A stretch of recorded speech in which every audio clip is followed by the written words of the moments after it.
দুই ভাবে এত সুন্দর করে সাজছে, কিছু সময়ের জন্য মনে হচ্ছিল আমি কোনো বিয়ের প্রোগ্রামে আসছি, যদিও এটা বিয়ের প্রোগ্রাম ছিল না, আমার ভাইয়ের ছেলের সুন্নতে খাতনার অনুষ্ঠান ছিল। আর অনুষ্ঠানে মনে হচ্ছিল যে একটা মেয়ে থাকলে ভাইয়ের ছেলেকে বিয়ে দিয়ে দিতাম, এত বড় করে প্রোগ্রাম করছে। তো খুব মজা করছি, আর অনেকদিন পর আপনাদের মাঝে লম্বা একটা ভিডিও নিয়ে আসছি। হ্যালো এভরিওয়ান, আসসালামু আলাইকুম সবাইকে, আমি Nowshin, welcome back to my new একটা ব্লগ। আশা করি আল্লাহর রহমতে সবাই অনেক ভালো আছেন। আর কে কোথা থেকে আমার ভিডিও দেখতেছেন অবশ্যই কমেন্ট করে জানাবেন।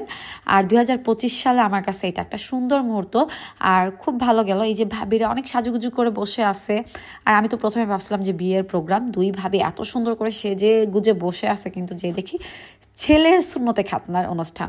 তো যাই হোক, আমার কাছে আলহামদুলিল্লাহ সময়টা অনেক ভালো ছিল। 2025 সালে মনে হয় আমার কাছে এটা একটা ভালো মুহূর্ত। আর এই যে আমার ভাবি তো আমার সাথে এত নাচানাচি করতেছে, আমাকে জোর করে মানে হচ্ছে হাসতে হবে গাইতে হবে, সব ভাবিদের রিকোয়েস্ট ছিল। আমার অনেকগুলা ভাই, ভাইয়ের বউ আর অনেক বোনরা ছিল, সবার সাথে আলহামদুলিল্লাহ সবার অনেক ভালোবাসা পাইছি। আর হ্যাঁ, সবাই কিন্তু ম্যাচিং শাড়ি পরে আসছে, আমাকেও কিন্তু শাড়ি দেওয়া হয়েছিল, সাজার কথা বলা হয়েছিল, কিন্তু আমি আর কি শাড়িটা পরি না, এই জন্য ভাবি আমাকে অনেক রাগ করছে। বাট ভাবিকে আমি বলবো আমি শাড়িটা কিন্তু রেখে দিছি। আর আমি অনেক হাসি খুশি ছিলাম, এখানে বোনরা ছিল, ভাইরা ছিল, আরও অনেকগুলো ভাই ভাবিরা ছিল না, সবাইকে অনেক মিস করছি, যদি হচ্ছে অনেকের সাথে যোগাযোগ হয় না। তো এই যে দেখেন, ভাইকে রেখে আমার ভাবি আমাকে এত আদর করে খাওয়াই দিচ্ছিল, তারপর ভাইকে দিচ্ছে, আগে কিন্তু ভাইকে দেয় নাই। তো ননদ হিসাবে আমি অনেক লাকি, আর আমার ভাগ্যটা অনেক ভালো, কারণ আমার অনেকগুলো ভাই আর অনেকগুলো ভাইয়ের বউ আর কয়েকটা ভাই আছে যাদের এখনো বিয়ে হয় নাই, নতুন বিয়ে খেতে পারবো ভাবিরা আসলে ইনশাল্লাহ। আর এই যে সাদা পরীটা মাশাল্লাহ অনেক সুন্দর, ওকে দেখে মন ভালো হয়ে গেছে। এটা ভাইয়ের ছোট মেয়ে, খুব ভালো লাগতেছিল।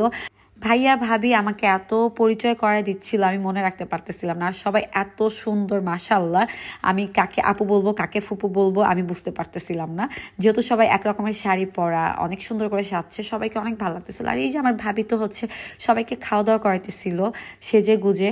তা আমি বললাম যে ভাবি তোমার মেকআপ কিন্তু নষ্ট করে দিবে, আর উনি আমাকে এত সময় দিছে। সত্যিকার অর্থে আমি বলবো আমার খারাপ সময় যারা আমার পাশে ছিলেন তারাই আমার আপনজন, আমার জন্য অনেক করছেন, আপনাদের ঋণ আমি কখনোই শোধ করতে পারবো না। আর অনেকদিন পর আপনাদের পেয়ে আমার অনেক ভালো লাগছে, যদি হচ্ছে আমি যাই না। আর ভাবির সাথে দুষ্টুমি করতেছিলাম, আর সব ভাবিরা বোনরা আমাকে একদম নাচায়া সারছে। এখন অনেকেই বলবা যে তুমি না এরকম সেরকম কেন এরকম নেচে হেসে ভিডিও করতেছো, অনেকের কাছে খারাপ লাগবে।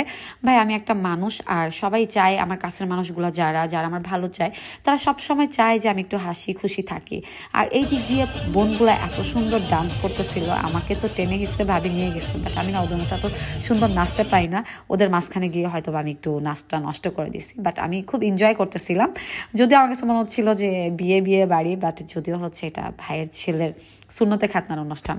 তা আমরা অনেক মজা করি আলহামদুলিল্লাহ, খুব সুন্দর একটা সময়। তো যাই হোক, আর এদিক দিয়ে কাপড় পিকচার তুলতেছে, ওই যে ভাইয়াকে দেখা যেতেছে, আর ভাবিকে আমি একটু ভিডিও করে রাখছি।